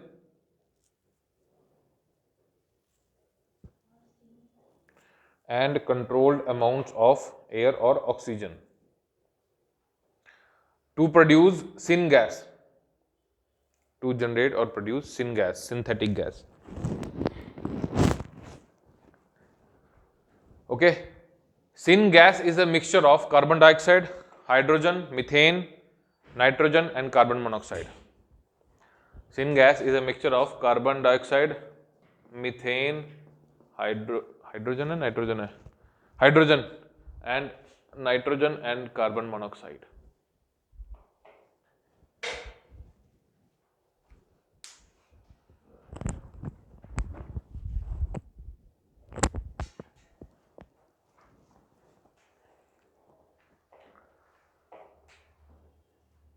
benefits क्या है? कोल से ज़्यादा efficient है, क्लीन है, ये सब उसके बेनिफिट्स हैं, ठीक है। ओके, प्रॉब्लम क्या है? प्रॉब्लम ये है कि ये मोर वाटर इंटेंसिव है, इसमें पानी ज़्यादा यूज हो रहा है, ठीक है, क्योंकि लिखा है ना कंबाइंड विद हॉट स्टीम, तो स्टीम कहाँ से बनेगी? पानी से ही बनेगी। ठीक है, तो पानी ज़्यादा लगाती है ये इसके इशू है। नेक्स्ट लिखिए लिक्विफिकेशन, ये तो हो गया गैसिफिकेशन ऑफ कोल, जिसमें हम क्या निकलता है हमारा सिन गैस। अब लिक्विफिकेशन, हेडिंग है liquefaction.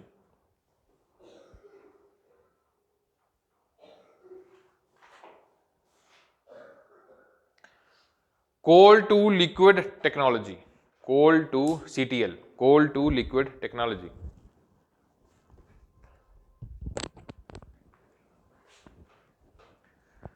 It is an alternative route to produce petrol and diesel. It is an alternative route to produce diesel and gasoline.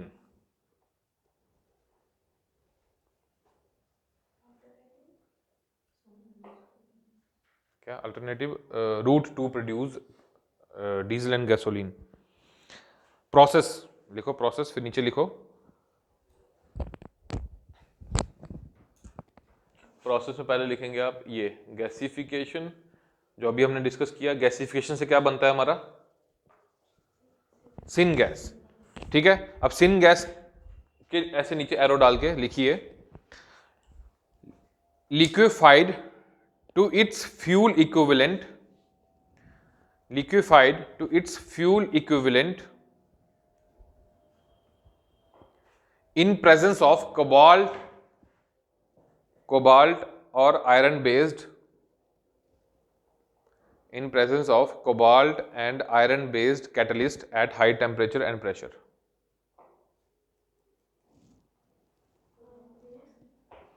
Iron based catalyst at high pressure and temperature.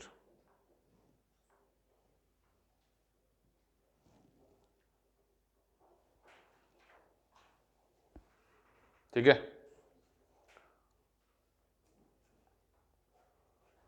ये था coal gasification and liquefaction. इसके concerns क्या हैं कि ये liquefied जो कोल होता है ये 2 गुना ज़्यादा कार्बन डाइऑक्साइड रिलीज करता है रादर देन कोल। एक तो ये कंसर्न है। ठीक है, दूसरा कंसर्न है कि इसमें वाटर फिर यूज़ हो रहा है और large amount of sulphur dioxide भी रिलीज होती है इसमें से। तो ये इसके कुछ कंसर्न्स हैं। अभी रिसेंटली मिनिस्ट्री ऑफ कोल ने, जो मिनिस्टर हैं हमारे कोल के, उन्होंने एक वेबिनार चलाया पूरे इंडिया में जिसमें कि कोल गैसिफिकेशन और लिक्विफिकेशन, भले ये जितने भी गैसिफिकेशन और लिक्विफिकेशन भले जितना भी घटिया हो, लेकिन कोल से तो बेटर है, कोल बर्न करने से थोड़ा सा तो बेटर है। तो उस वेबिनार में उन्होंने इंडस्ट्रीज को और डिपार्टमेंट्स को बोला, लिखिए इंडिया एम्स फॉर, इसको ना एक बॉक्स बना लो, उसमें लिखो बॉक्स बना के, तो दो ही पॉइंट है इसमें। India aims for 100 million ton, India aims for 100 million ton coal gasification by 2030, coal gasification by 2030 with investments worth 4 lakh crore, coal gasification by 2030 with investments worth 4 lakh crore. Next point, government has provided a concession, government has provided a concession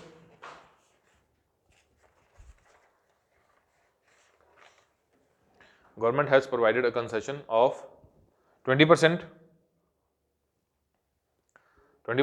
on revenue share of coal used for gasification,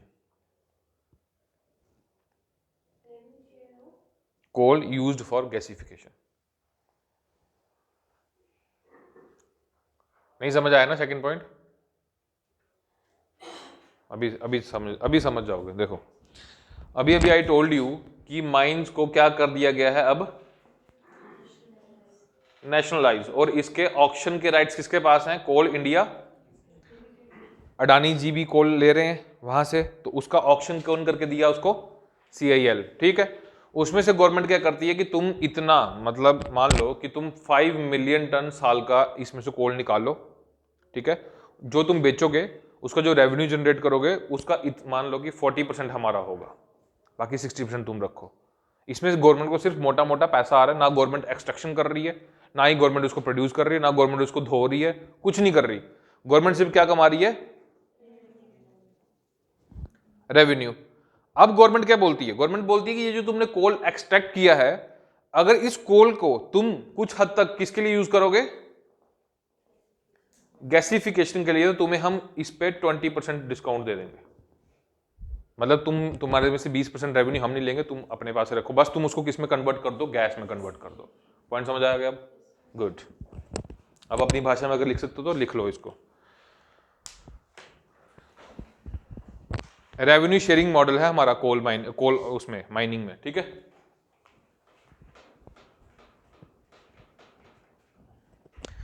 next है petroleum.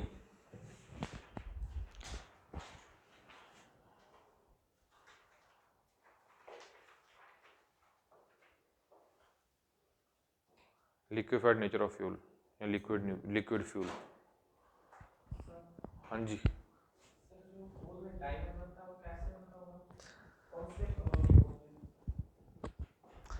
वो कोई special कोल नहीं होता, बस उसको thousands of years लग जाते हैं। कार्बन की फॉर्म चेंज हो जाती है, उसका स्ट्रक्चर चेंज हो जाता है due to compaction and pressure and certain temperature. Uniform structure रहता है उसमें, दैट्स व्हाई टाइम लगता है उसमें। Next petroleum.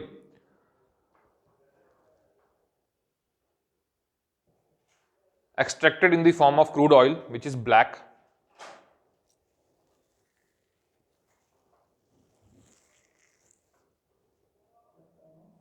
extracted in the form of crude oil which is black,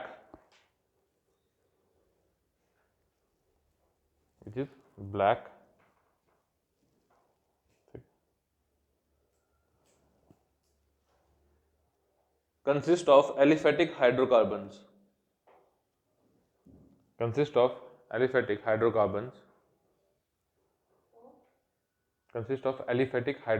ALIPHATIC, aliphatic hydrocarbons, which means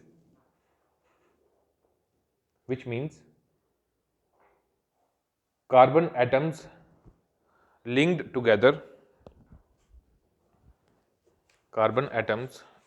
together in chains of varying lengths, in chains of varying lengths.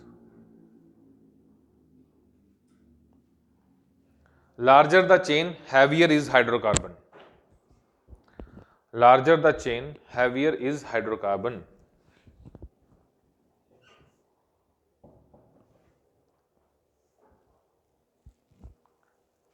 Like C2H6 ethane, C2H6 ethane, C3H8 propane, C3H8 propane, C4H10 butane, C2H6 ethane, C3H8 propane, C4H10 butane, all are gases. All are gases. Next point. Chains up to C18H32, chains up to C18H32 or so, chains up to C18H32 or so are all liquids at room temperature. Chains up to C18H32 or so are all liquids at room temperature. And chains above C19 are all solids. C19 are all solids.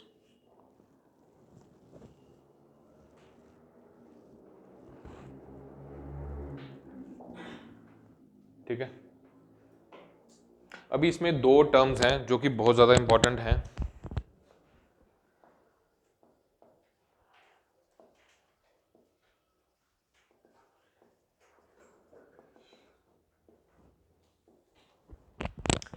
Compression ratio.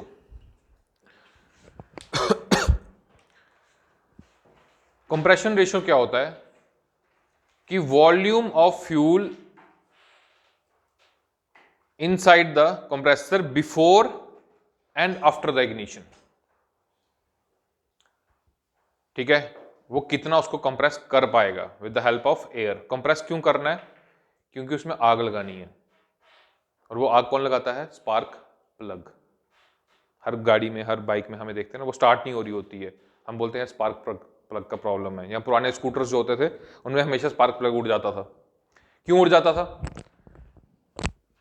क्योंकि उस time पे petrol में हम क्या use करते थे? Lead. क्यों use करते थे अभी बताऊंगा। उसके बाद आपने देखो, खैर आप तो तब तो पैदा ही नहीं हुए थे, तब उस पे आता था पेट्रोल पंप पे ना, एक ऐड होती थी, here we serve unleaded petrol. क्योंकि उस टाइम पे वो चेतक स्कूटर होते थे ना, तो वो नॉकिंग कर जाता था। नॉकिंग अभी मैं बताता हूँ क्या होता है। तो वो इसी की वजह से करता, क्योंकि उसकी जो कंप्रेशन रेशो होती थी ना फ्यूल की, वो क्या होता था बेसिकली, ये इंजन का कुछ कैपेसिटी रहता है जिसको हम क्या बोलते हैं? सीसी। ठीक है, उस कैपेसिटी के अंदर फ्यूल जो होता है वो इंजन में कंप्रेस हो सकता है। वो बताता हूं कैसे हो सकता है। वो नंबर होता है, वो ये वाला नंबर होता है। इस नंबर का मतलब RON नंबर जितना हाई होगा, जितना ज्यादा होगा, फ्यूल उतना ही अच्छा होगा। ठीक है, बट उस टाइम पे RON नंबर हम इतना इंक्रीज नहीं कर पाए, फ्यूल भी हम इतना उसको अच्छा नहीं बना पाए। बट फ्यूल का एक इशू था। इशू क्या था कि जो फ्यूल था, वो जो इंजन के मशीन पार्ट्स थे, ठीक है, जिसको हम कंप्रेसर बोलते हैं, उसमें जब हम उसको डालते थे तो वो इग्नाइट होने की बजाय उसके मशीन पार्ट्स में से मेटल की साउंड निकालता था, टक टक टक टक ऐसे करके, और वो स्टार्ट नहीं होता था। उसी साउंड को हम क्या बोलते हैं? नॉकिंग। ठीक है, अब वो साउंड बंद करनी है, अब क्योंकि वो साउंड जब तक चलती रहेगी तो मशीन नहीं चलेगी, और अगर मशीन नहीं चलेगी तो मशीन खराब हो जाएगी। ठीक है, इस नॉकिंग को बंद करने के लिए हम क्या डालते थे पेट्रोल में? लेड डालते थे। पॉइंट समझ आया? और इस बाद में ये लेड क्या हो गया? ये कार्सिनोजेनिक है। जब खासकर जब ये किसी पेट्रोल के साथ बर्न, मतलब किसी भी फ्यूल के साथ बर्न किया जाता है, तो ये किस फॉर्म में बाहर आता है? कार्सिनोजेनिक, जो कि डेंजरस है, कैंसर कॉजिंग है। हाँ, यही कार्सिनोजेनिक का मतलब होता है कैंसर कॉजिंग। सो कैंसर कॉजिंग है। दैट्स वाई बाद में इंडिया ने क्या किया? अनलेडेड पेट्रोल सर्व करना शुरू कर दिया। अब तो पेट्रोल पंप पे कहीं भी ऐड नहीं मिलती, क्योंकि अब पेट्रोल जो है काफी रिफाइंड होके आता है। ठीक है, तो इनको क्या बोला जाता है? एंटी नॉकिंग कंपाउंड्स, जो हम ऐड करते हैं किसमें? फ्यूल में, ताकि वो नॉकिंग की आवाज ना करे। आजकल तो ये पॉसिबल ही नहीं है, नॉकिंग शॉकिंग का तो कंसेप्ट ही खत्म हो चुका है। ठीक है, बड़ी बड़ी गाड़ियों में देखने को मिलता है, लाइक ये ट्रक्स वगैरह में, जो पुराने हैं, नए वालों में नहीं, पुराने वालों में। ठीक है, तो लिखिए आप कंप्रेशन रेशो, उसके बाद RON लिखते हैं, research octane number. Compression ratio लिखिए, ratio of the volume inside the cylinders, ratio of the volume inside the cylinders of an engine, ratio of the volume inside the cylinders of an engine before and after compression. Before and after compression.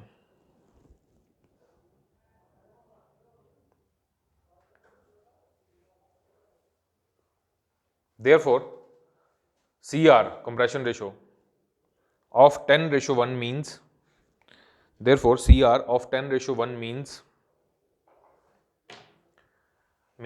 that an engine can compress the, that an engine can compress the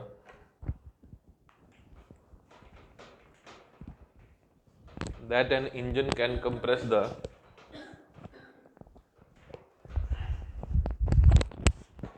air and fuel mixture, air and fuel mixture 10 times to that of initial volume. अब समझ आ गया? To that of initial volume. ठीक है, high C R arrow डाल के ऐसे, requires high CR requires high grade fuel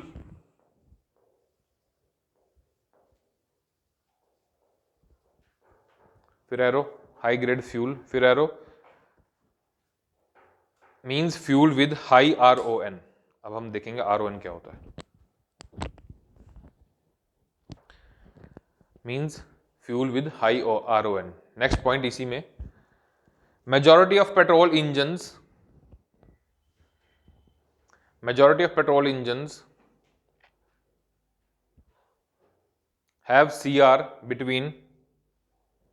have CR between 8:1 to 12:1। Majority of petrol engines have CR between 8:1 to 12:1। ठीक है। Racing car and bikes have 13:1।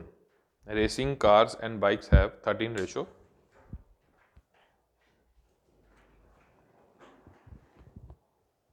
ठीक है।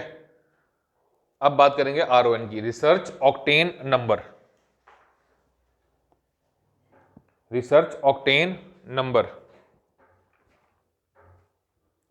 It is a standard measure of the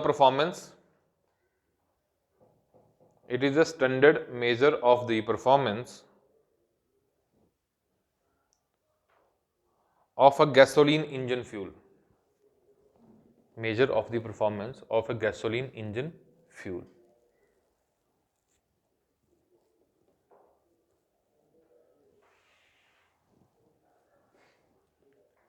99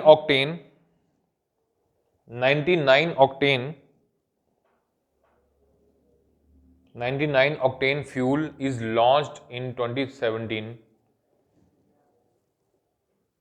99 octane, इसको underline कर लेना गुरु। 99 octane fuel is launched in 2017 with RON 99। एक fuel का नाम है 99 octane। ठीक है। इसका RON नंबर कितना है? 99। जितना ज्यादा नंबर होगा उतना अच्छा फ्यूल होगा। ठीक है।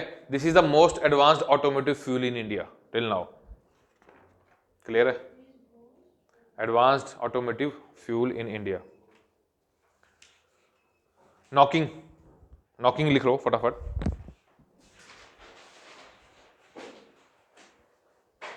If air fuel mixture is heated too much,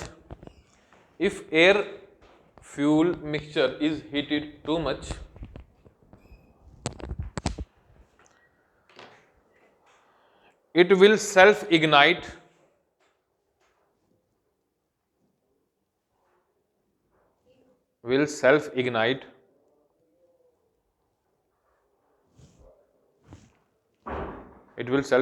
before the ignition system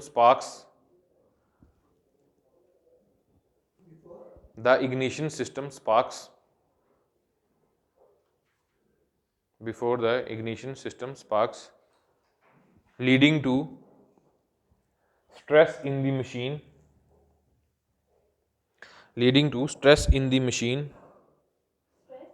machine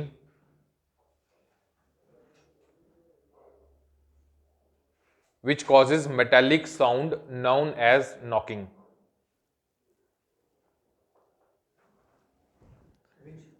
which causes metallic sound known as knocking।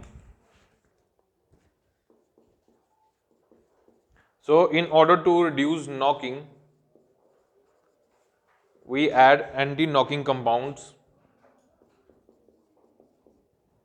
In order to reduce knocking, we add anti-knocking compounds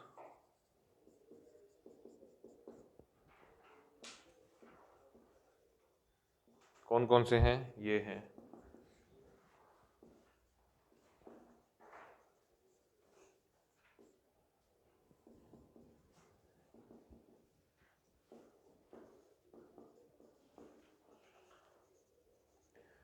ये harmful है इसलिए अब इसको नहीं use करते, बाकियों को use करते हैं।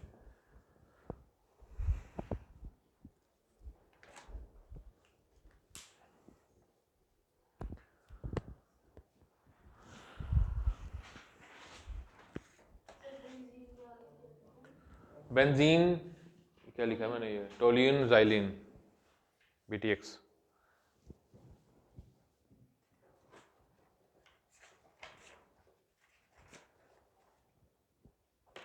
Benzene toluene xylene,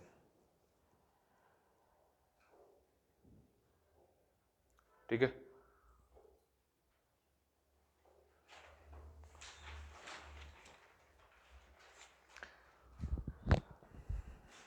These anti-knocking compounds increases the octane number of fuel, that's it, ये इनका फंक्शन है, ये उसका ऑक्टेन नंबर इंक्रीज कर देते हैं।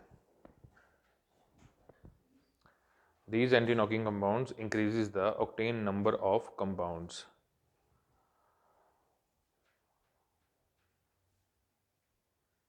Octane number of fuels, clear? All right, that's all for today.